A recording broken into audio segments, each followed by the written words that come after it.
Leonard Taylor. There's no way in the world, this young man has all the talent in the world, Mark. The size, the ability. And it's just like he flashes like the Virginia game. He flashes like one or two plays for Texas and then just goes missing. Now that's a tough thing to do, is to get a young man to play consistently, especially when you know they have all the intangibles to be that man. Okay. I really hope that he could hone his skills. I know that last year under Coach Kevin Steele, they really wanted them to engage in first man the line of scrimmage, then disengage. And LT really fought back and forth with that because Mark, what he likes to do is shoot gaps. He just go, hey, I'm reading stretch. This guard can't hang with me. I'm just gonna go. And that would work well sometimes and work against him sometimes because he would get read. Sometimes they would do a read option on him, and other chances he'll shoot back there, he'll knife back there, get his hand on him, and miss him. Or at times when we were playing such a great scheme where if everybody does their job like Texas A&M, and then he had just made the play before that. He beat the guard again with quickness, Mark, but again, he misses the tackle. And now there's nobody there. And the running back goes, for a 20, 30-yard gain because there was nobody else there because LT did his own thing. Now, when it works, it works. And when it doesn't, it resulted in a big play. Now, in this Coach Guidry scheme, I wonder if he can continue to be a gap shooter. The last guy we watched do that on a consistent basis was RJ McIntosh. I would also bring up, I'm having a blank here. Number 9, defensive tackle, Gerald Willis. I would think about bringing up Gerald Willis in that one too. But for the most part, you want to talk about somebody that really just shot gaps and quick swim over the top, over guards, went toe-to-toe with one of the best guards in NFL. And Nelson out of Notre Dame, who's now the Colts, and he's like the consistent best guard in football. And they had a great battle. And it was because of what McIntosh would do. He would just, he's 6'4", 280, but instead of sitting here and trying to play bully ball with you, I'm going to use my quickness, my lateral movement.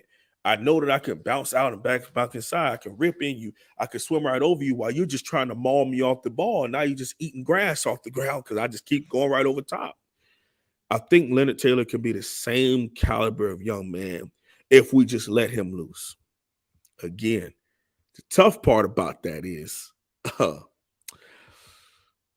other guys got to try to make up for that, Mark. Okay, if we got one guy, I talk about this as a Mike linebacker. If I got a guy who I know just wants to do his own thing, then I have to make sure I go opposite, right? So let's say, for example, we got one where he's supposed to loop to the A, and my gap is the B, okay? Because we gap exchange, Mike linebackers and D tackles, right? Well, let's say he's supposed to go A, but he decides to head bob A and club swim back over into the B, and now we're both standing in the B. Now I got to try to scoot back over to the A to get in my gap, as opposed to reading him and knowing, hey, I got a monster in front of me. Wherever you go, I'm going to go opposite. I got you. I'm going to make you right because coach ain't going to yell at both of us for being in the B gap. I'm going to make sure I get over to the A. I'll make sure I get over wherever if you're not there. So you got to have that connection with your linebacker. But I'm really hoping at the point of attack, Leonard Taylor really steps up in that aspect of things. And of course, completely getting rid of guards and tackles. Okay, there were times I've seen tackles step down on him and he didn't really take that well. Or if a guard got good hands on him, but he was young. Okay, he's going into year 3 now. Hopefully really getting his grown man strength and leverage and IQ and all that there. So, I really think that Leonard Taylor can really do some big things for Miami at that defensive tackle position. And we can't wait to see it turn out. What about you, Mark? Leonard Taylor's flashed a little bit for you too. What's your viewpoint on that? Well, basically, I wondered early, and again, you know, you have coaching background, Hmm. you have playing background at a higher level than I do. You know the so especially when you're turning on, so you have those two things over me.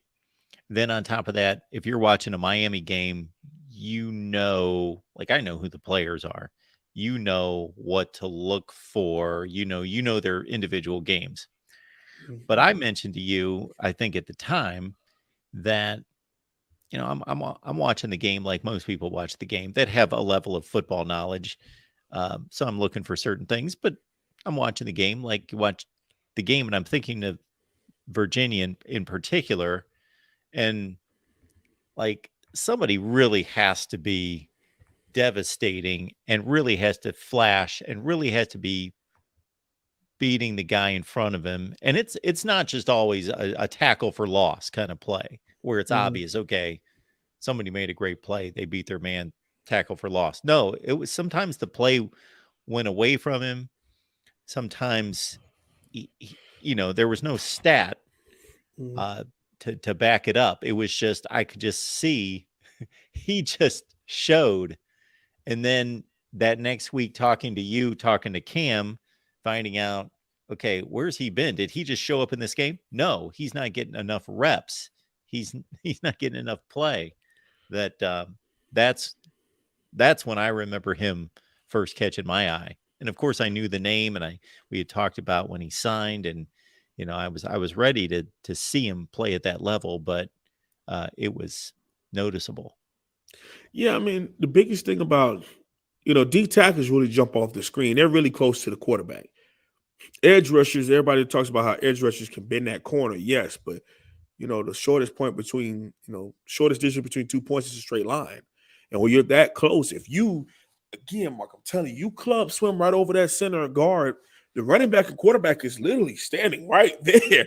You don't have to really go around too many other people if you're right up the gut. And as of late, of course, you had Warren Sapp and you've had some Aaron Donald, recent Johnny Randall defensive tackles that have really gotten after the quarterback. But finding and trying to refine the new Warren Sapp and rush up the gut is a big thing. Leonard Taylor could do it. I literally think Leonard Taylor could be a 8 to 10 sack guy at defensive tackle. I don't think that's not a shocker. Now, allowing him to be that, putting him in position to do that, that's something different.